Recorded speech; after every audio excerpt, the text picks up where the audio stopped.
efetividade do cumprimento das ordens judiciais e a segurança dos oficiais de justiça. Como palestrantes, convidamos para a mesa de honra, já ocupada pelo anfitrião deste evento, desembargador Sebastião Martins, a vice-presidente do Sindicato dos Oficiais de Justiça do Estado do Pará, Asma Abduallah Farias.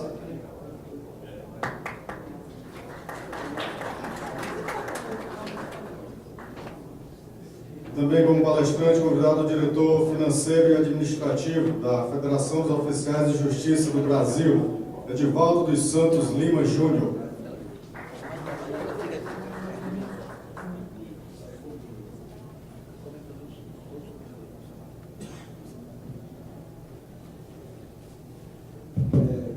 Bom dia a todos. Eu quero saudar novamente a desembargadora Nelma Sardei, a todos, o desembargador Romeu, que é o secretário do colégio, e dizer aos senhores corregedores da inclusão desse tema, no nosso encontro de corregedores. Está aqui presente 2 oficiais de justiça do Estado do Pará, uma inclusive de origem muçulmana, e também convidei para a mesa o presidente do Sindicato dos Oficiais de Justiça do Estado do Piauí, o Maestro Maia, que é uma liderança aqui na área dos oficiais de justiça, e despertou a atenção alguns atentados, algumas agressões aos oficiais de justiça. E o Poder Judiciário, eu sempre repito, não é composto apenas de juízes e desembargadores, é sim de servidores, de oficiais de justiça. Nós somos um todo harmônico. Sem o oficial de justiça, que é o longa-mundo da justiça, não se dá realmente a efetividade, que é um dos temas dessa nosso encontro aqui em Teresina. Eu queria apenas para justificar porque convidei os oficiais de justiça, e a temática é a efetividade do cumprimento das ordens judiciais e a segurança dos oficiais de justiça. Agradeço aos 2 palestrantes que vieram do Estado do Pará, e peço atenção a todos no pronunciamento dos 2 palestrantes. A exposição terá início com a oficial de justiça avaliadora do Tribunal de Justiça do Estado do Pará, Asma Abduallah Farias. Senhoras e senhores, bom dia. Na pessoa do desembargador Sebastião Ribeiro Martins, eu saúdo a mesa, saúdo também os senhores magistrados e desembargadores que se encontram no púlpito, na plenária.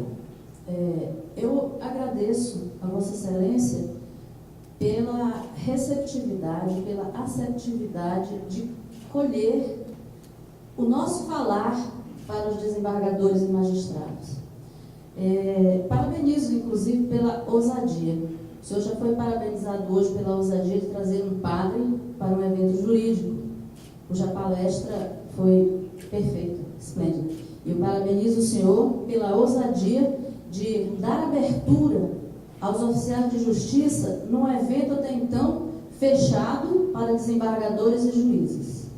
E parabenizo ainda por dar a oportunidade a uma muçulmana, na atual conjuntura que passamos... Obrigada. Na atual conjuntura que passamos no mundo islâmico, muito obrigada pela oportunidade. Eu não devo me alongar muito, porque nós temos 2 temas de suma importância para trazer a Vossas Excelências. Como bem disse o desembargador, o Poder Judiciário não é composto apenas de juízes e desembargadores. O juízo ele é formado por um conjunto de servidores, e nesse conjunto de servidores estão incluídos os oficiais de justiça. O nosso mistério desenvolvido lá fora dos gabinetes. Nós trazemos muitas vezes aos magistrados o motivo de decidir, a razão da correta decisão, já que nós estamos na rua cumprindo com aquilo que o magistrado decidiu para que fosse cumprido. Esses eventos que buscam definir os rumos do judiciário devem ser ouvidos pelos servidores, porque fica inviável as decisões partirem apenas de CNJ, que, ao meu ver, quem mais está apresentando a forma de atuação, quer seja jurídica, quer seja administrativa. E também por desembargadores e magistrados, porque lá fora a realidade é outra. O especialista em gente e em conflitos, de fato, é o oficial de justiça. Porque nós presenciamos o contexto jurídico nos autos e em loco. Então, temos o conhecimento do processo e, na medida do possível, da realidade, do que ocorre no âmbito de cada processo individualizado. A temática do nosso evento aqui é a busca da celeridade e a busca da efetividade. Essa temática o Poder Judiciário já tem discutido há anos a fio. E cada vez que chega uma nova modalidade de empreendimento nessa busca da celeridade e da efetividade, uma avalanche maior de processos da entrada no judiciário.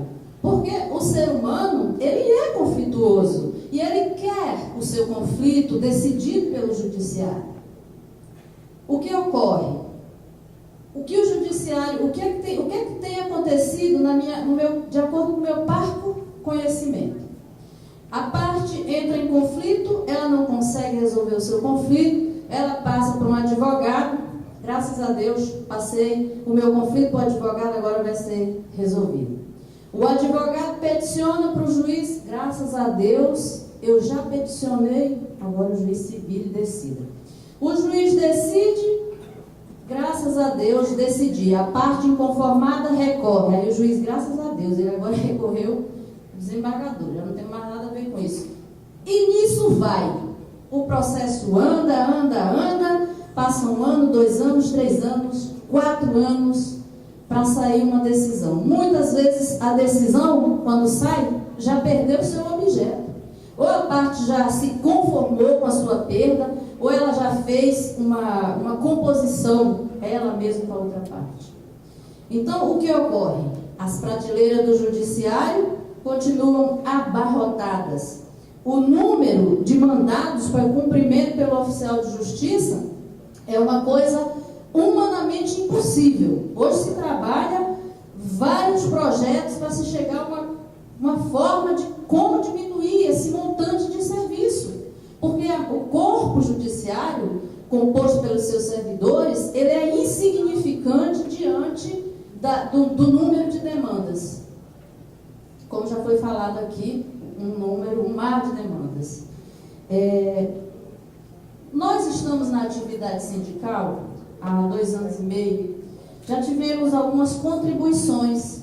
Claro que, como oficial de justiça, eu devo me preocupar mais com a minha função e com o exercício da minha função lá fora e dos meus colegas que aqui represento. Trabalhamos no sentido de especializar a nossa função.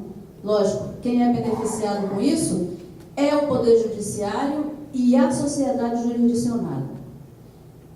Temos uma pequena participação no novo Código de Processo Civil, lá no artigo 872. Parte desse artigo é redação nossa.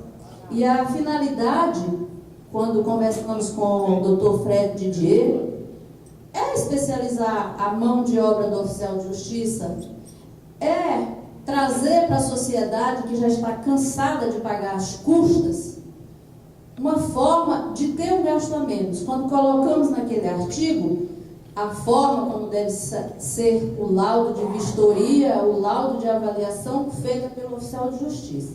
Inclusive, nós temos um artigo sobre isso, que foi publicado pela AJUFERGES, Associação dos Juízes Federais do Rio Grande do Sul. O título do artigo é Avaliação de Bens e Imóveis Construídos em Solo Natural e Atuação do Oficial de Justiça. O CNJ até adotou esse artigo, deve estar publicado ainda no site do CNJ, que trata sobre isso e orienta a justiça no cumprimento de uma avaliação. Então, tendo em vista isso, nos arvoramos no sentido de querer trazer a Vossas Excelências a reflexão acerca do cumprimento de ordens judiciais e a efetividade desse cumprimento e a celeridade da justiça. O que nós estamos trazendo é uma proposição que solicitamos a Vossa Excelência conste na Carta de Teresina para reflexão pela magistratura em geral, porque quando trouxemos esse tema, trouxemos pensando em, eu não vou ser hipócrita e dizer aos senhores que nós não estamos pensando no novo status, no novo perfil do oficial de justiça, porque, claro, sim estamos pensando. A maioria dos tribunais hoje tem oficial de justiça, bacharel em direito, cargo privativo, bacharel em direito. E o tribunal que não reconhece isso, não está reconhecendo que para fazer uma boa execução de uma decisão judicial é necessário conhecimento jurídico. Porque se você não tem esse conhecimento jurídico, você pratica erros que vão acarretar danos e prejuízos às partes lá no STJ, lá no STF, quando anulam um processo desde o início. Além de trabalhar este novo perfil do oficial de justiça, nós também trabalhamos a parte social. Porque o oficial de justiça, ele tem dupla função. Ele tem a função jurídica e ele tem a função social. Todos nós temos uma função social. E a função social do oficial de justiça é desempenhada lá, em loco. E essa função social também deve ser observada. E é com base na função social do oficial de justiça que nós queremos trazer a reflexão de Vossas Excelências, um projeto que nós desenvolvemos no Estado do Pará, também no Estado do Pará, que inclusive já fora apresentado ao Conselho Nacional de Justiça e à Secretaria de Reforma do Judiciário. Já estão de posse desse processo, desse projeto. Eu gostaria de trazer ao conhecimento de Vossas Excelências para que pudesse ser objeto de reflexão e colocação na Carta de Teresina. Se nós formos analisar a efetividade do cumprimento das ordens judiciais pela ótica do oficial de justiça, pelo papel do oficial de justiça, nós vamos dizer que se trata do desempenho escorreito e célere despendido na diligência, independentemente do resultado alcançado. Por quê? Quando eu pratico uma diligência, se ela for frutífera, positiva, infrutífera ou negativa, isso não sou eu que defino. Porque o que o oficial de justiça não pode fazer, não está ao seu alcance, entrou no seu limite, não é culpa dele. Para nós, a ordem, se praticada com empenho escorreito e célere, despendido na diligência, ela é uma ordem efetiva. Ela foi cumprida. Né? O que é que acontece? Mas o que é efetividade? O que é a efetividade? Nós procuramos um conceito no dicionário Allrais e lá diz o seguinte: efetividade é uma qualidade daquilo que atinge seus objetivos estratégicos, institucionais de formação de imagem, ou seja, é a capacidade de promover o resultado pretendido, tornando-o efetivo. Ou seja, há uma qualidade. Na produção desse resultado pretendido, existe a qualidade de efetivo. Então, não é qualquer resultado. A pergunta que eu faço aos senhores, a Vossas Excelências: o Poder Judiciário, ele está inserido aqui neste conceito de efetividade? Bem, se nós formos analisar o montante de processos recebidos, Excelência, hoje, pelo Poder Judiciário, nós vamos dizer que, cumpridos em tempo hábil, em tempo recomendável, talvez nós possamos encontrar 10% dos processos. Isso é fato. Eu duvido que algum tribunal aqui diga: no meu juizado, você chega, a audiência é feita, imediatamente você recebe o direito. Não existe isso. Nós temos problema. Você chega num juizado especial, muitos, aí eu já não vou dizer que em todos os tribunais, mas em muitos tribunais, a audiência para o ano seguinte, a primeira audiência. Veja, e é juizado especial. Então, nós já estamos carentes da criação do juizado, porque o juizado especial perdeu a sua celeridade, né? Sim, excelência. Então, a resposta está dada. O judiciário, em que pese as inúmeras tentativas de cumprir com esse princípio de efetividade e celeridade, e olha que o judiciário tenta muito. Eu estou há 18 anos no judiciário brasileiro e eu vejo essas tentativas. O que ocorre? No âmbito jurídico, o que é a efetividade no âmbito jurídico? Diz que é um princípio que engloba outros, como celeridade, razoável duração do processo. Tá? O empenho despendido pelo Poder Judiciário para atingir a efetividade e a celeridade. Qual é? É mutirão, CNJ diz, meta 1, meta 2, meta 3. CNJ diz, magistrados e servidores, cumpram esta meta. A gente só falta ficar doido. Pega 400 mandados no mês, uma meta dessa. Adoece, o oficial de justiça adoece fisicamente, porque ninguém é de ferro. Adoece psicologicamente, porque para o servidor correto e ético, o fato de você não dar conta daquela demanda causa agrura psicológica. Porque você se põe no lugar da parte. A parte, ela está aguardando a sua visita com o mandato para ser cumprido. E você sai de casa às 6 horas da manhã. Aliás, em Belém do Pará, atualmente os colegas têm que sair de casa às 5 da manhã, porque na maioria dos bairros tem o toque de recolher. Se for trabalhar de 11 até tal hora, vai ser assaltado, vai apanhar na rua, porque existe um Estado dentro do Estado. Esse Estado do crime instaurado dentro do Estado de Direito, do Estado Social. Então, nós temos limite para exercer a nossa função. E quando vem uma meta dessa, 400 mandados no mês, 300, 400 mandados, a gente entra em agrura física e psicológica. Mas é uma forma que o judiciário tem encontrado para dar vazão ao grande número de processos.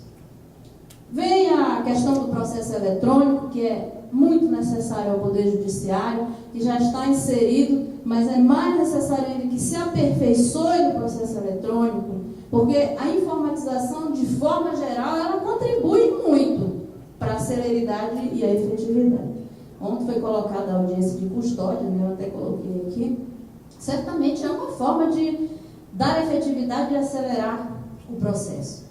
Mas aí, como é que o judiciário vai fazer isso? Bom, não vou entrar nesse tema, porque não é esse o tema. Só sei dizer que o judiciário, no meu pequeno mundo de visão, vai ter problemas para instaurar e Deus queira que consiga em pouco tempo. Vai conseguir sim, mas não é tão pouco tempo.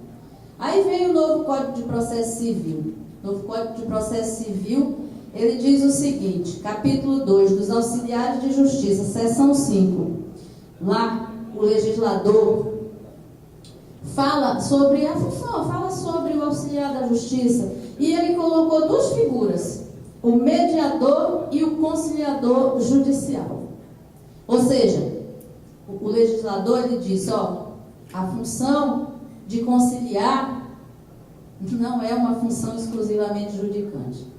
No meu pensamento, ela nem deveria ser judicante, porque o juiz tem que decidir. E quando a gente chega lá no judiciário, a gente quer uma decisão. Então, mas aí o novo CPC disse isso. Não é uma função judicante, exclusivamente judicante. De acordo com dados que nós temos hoje do mundo sindical, nós temos um levantamento de que existem atualmente cerca de 30 mil oficiais de justiça distribuídos por todo o país, por todo o Poder Judiciário. Esse número de oficiais de justiça diariamente na rua, empreendendo técnicas de mediação e conciliação exclusivamente nos processos disponíveis, de direito disponível, mas excepcionalmente também nos de direito direito indisponível, porque mesmo nesses processos de direito indisponível, existe conciliação. O magistrado propõe conciliação, né? Se nós considerarmos que cada oficial de justiça visita em média 10 endereços por dia, e eu estou considerando aqui região metropolitana apenas, eu não estou trabalhando região rural, porque no Pará nós temos localidades que o oficial de justiça leva até 3 dias para fazer uma diligência. Ele leva um dia indo, um dia voltando e um dia lá para cumprir. Então, o que ocorre? 10 endereços por dia. No final de um mês, o oficial de justiça propondo conciliação, trabalhando como mediador também. Quantas conciliações nós teríamos frutíferas? Talvez 40% de processos solucionados, mortos no seu nascer. Diríamos assim, processo natimorto. Porque se A entra em conflito, por exemplo, no direito de vizinhança com B, o oficial de justiça chega lá, conversa, media, propõe, A e B resolvem conciliar. O oficial de justiça lavra um termo de conciliação, leva para o magistrado homologa. Foi o que aconteceu? O processo morreu. Acabou. Não tem mais processo. Diminuiu o serviço do magistrado, diminuiu o serviço do oficial de justiça, esvaziou a prateleira. Aí os senhores podem dizer para mim, Asma, e se não cumprir a conciliação, não vai vir a execução depois? Sim, mas e nas conciliações realizadas internamente? Não tem o mesmo problema? Tem, né, excelência? Se não for cumprido, não tem que ser executado. Mas o que eu quero dizer é que aquela fase do conhecimento, ela já morreu ali no início. Ela já morreu ali no início. E a produtividade dessas conciliações? Claro que a produtividade é do magistrado. Ele despachou, ele deu o primeiro despacho, e ele homologou. Produtividade é do magistrado. O magistrado não está perdendo nada com isso. Absolutamente nada. Nós tivemos semana passada na Paraíba, tem uma magistrada que está aplicando essa técnica lá. Nós não trouxemos o nome da magistrada porque nós não tivemos a oportunidade de pedir, de nos dirigirmos até ela para pedir a autorização para mencionar o seu nome aqui. Então, entendemos não ser ético trazer o nome, mas iremos nos reportar a essa magistrada e pedir a autorização dela para divulgarmos isso posteriormente. Ela adotou essa prática. E o número de conciliações e, consequentemente, encerramento do processo tem sido elevado na comarca dela.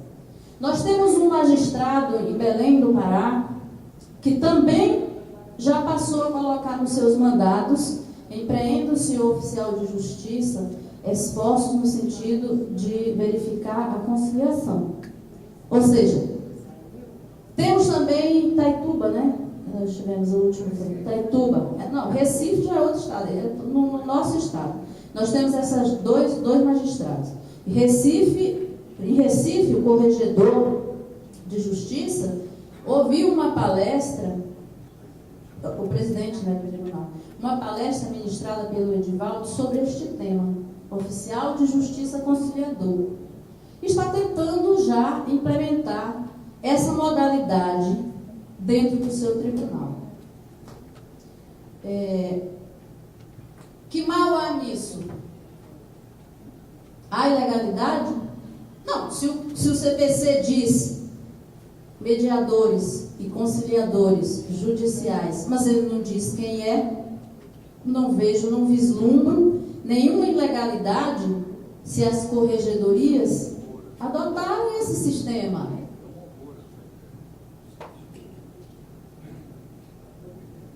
Não entendo isso como um horror ao oficial de justiça. Evidentemente que o oficial de justiça, para desenvolver essa técnica e esse trabalho, ele precisa de conhecimento jurídico. Isso é fato. Mas é como eu estou dizendo. Independente da questão do tribunal, que não tem como oficial de justiça um bacharel em direito, mas ele tem lá um servidor que está obrigado a conhecer o direito. Porque eu sou obrigada a conhecer aquilo que eu faço, aquilo que eu desempenho. Eu sou obrigada a tomar pé e tomar conhecimento. Ontem eu vi uma coronel dando aula para os oficiais de justiça de gerenciamento de crise. Ela não é bacharel em direito, mas ela deu uma aula jurídica. Então, eu entendo o cuidado e a cautela do Poder Judiciário em adotar o novo. O novo, ele traz cuidado, ele requer análise, e é justamente por isso que eu estou trazendo para este colégio.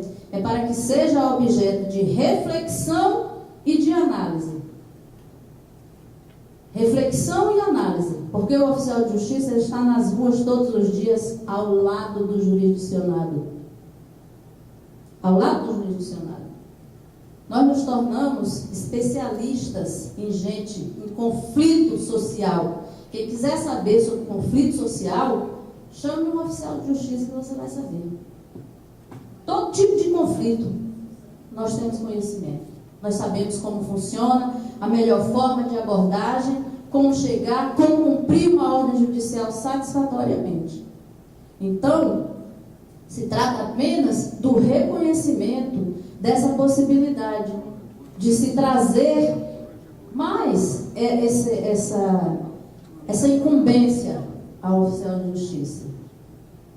Por que não trazer? Essa é uma proposta que eu quero deixar aqui para Vossas Excelências e que seja analisada de forma imparcial. Seja analisada de forma imparcial, pensando nas prateleiras do judiciário e pensando também no jurisdicionado.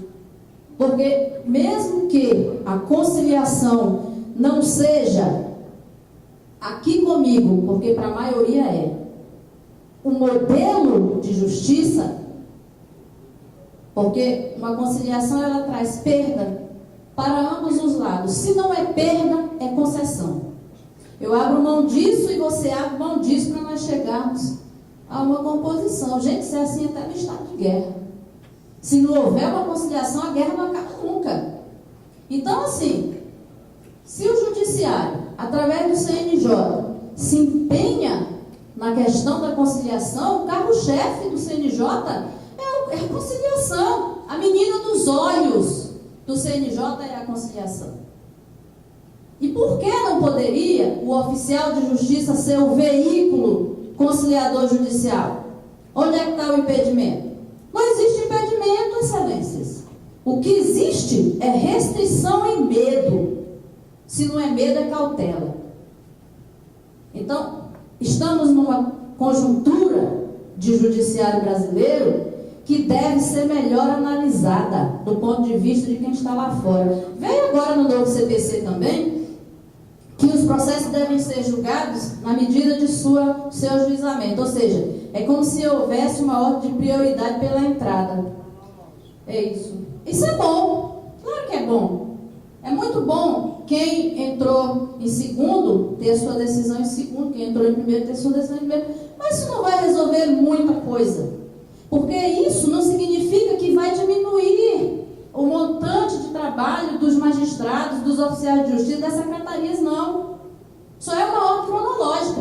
Ou seja, quem entrou primeiro tem direito de sair primeiro. Mas as prateleiras vão continuar lá lotadas. Se o Poder Judiciário não tomar a iniciativa de inovar, de ter coragem de inovar, se ele for depender do legislador brasileiro, vai demorar a esvaziar suas prateleiras. Vai demorar a dar vazão ao seu número de processo. Porque juiz e servidor não pode ser escravizado. Não pode o juiz entrar 8 horas da manhã na vara e sair de lá 9 da noite, como eu vejo no estado do Pará. Cheguei certa vez numa comarca chamada Jacundá, 8 horas da noite. Nós visitamos as comarcas para verificar a situação do oficial de justiça, questões de trabalho. O magistrado estava desde 7 da manhã, 8 horas da noite. Nós pedimos para ser atendido, o magistrado não atendeu. Na hora eu fiquei assim, como é que pode ele não atender? Depois eu até pensei, no que ele pode ter pensado. Eu não conheço, eu vou atender? Claro que não. Claro que não. Pode ser um atentado contra a vida dele. Mas o que eu quero mostrar para os senhores é isso. O Poder Judiciário é formado por pessoas humanas. Desembargadores e juízes são pessoas humanas. Nós não recebemos para trabalhar, senhores, em tempo integral, das 8 da manhã às 8 da noite, não. No Pará, é das 8 da manhã às 14 horas. Pouquíssimos são os servidores que trabalham esse tempo. Pouquíssimos. Corregedoria, está aqui, Vossa Excelência, corregedora da região metropolitana e corregedora do interior, que não me deixa mentir. 7, 8 da noite, está todo mundo lá dentro do tribunal, trabalhando. E aí, olha, o esforço de mão de obra que nós despendemos no serviço, ele é algo sem volta. Ele não volta mais. Você deu esse esforço, está dado, ele não se renova. Ele não se renova. E nós estamos caminhando para a velhice. Quem não morrer antes, vai ficar velho. E aí a gente fica velho, não viveu, não fez nada, só trabalhou, só estudou. Para passar num concurso para servidor público, hoje em geral, para oficial de justiça, para analista, para juiz, para... Enfim, você tem que estudar horrores. Então você passa a sua vida estudando, aí quando você vai trabalhar, você não tem vida, você só trabalha.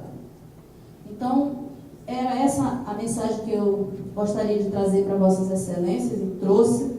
Solicito que seja analisada, que seja objeto de reflexão, porque não existe legalidade em utilizar o oficial de justiça como conciliador e mediador judicial para contribuir na vazão processual, para reduzir o número de processos. Eu agradeço mais uma vez a os senhores terem colocado vossos ouvidos à minha disposição. Quero agradecer em especial ao colega Maércio, oficial de justiça do Piauí, por ter entrado em acordo com Vossa Excelência, de trazer a nossa voz a esse colégio. E a voz que eu estou trazendo a Vossas Excelências não é só a minha voz, eu estou emprestando a minha voz. Essa voz é de uma categoria chamada oficial de justiça, sem a qual as decisões de Vossas Excelências não passam de um papel em branco assinado. Então, era essa a minha mensagem. Muito obrigada.